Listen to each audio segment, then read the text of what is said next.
From time to time, we unfortunately have to report on fatal car accidents. Last night, a collision near Alton, Iowa, most likely would have been included if not for the quick actions of an unsuspecting Siouxlander. The crash left one vehicle so mutilated and charred, you wouldn't expect anyone to survive. But tonight, we're able to share some good news with you, thanks to this Good Samaritan. Mallory Smith has our top story at 10. Yeah, Tim, that Good Samaritan actually turns out to be a trained medical professional. She's trained to save lives, but not like this. It was a typical night for Amy Cleveringa, driving her daughter home from volleyball practice in Sheldon. At around 5 p.m. and just minutes away from home, the off-duty EMT found she had another purpose that night. I had turned and looked and saw a van and semi coming northbound. And at that time, you'll see right over here, the semi was actually trying to turn and come down this gravel road.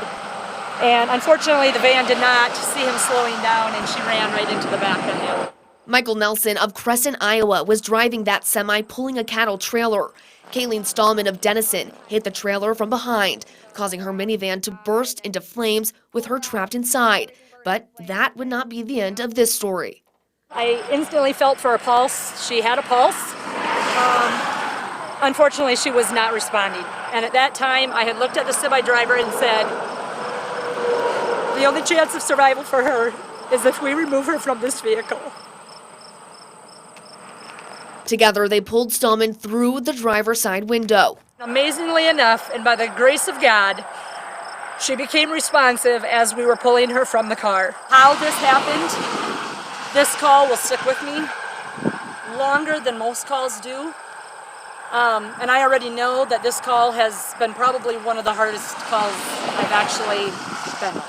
Cleveringa has been an EMT in Alton for 17 years, but says no amount of experience could have ever prepared her for this day. This is not normally how I respond to an accident scene. Unfortunately, yesterday, God had different timing for me, and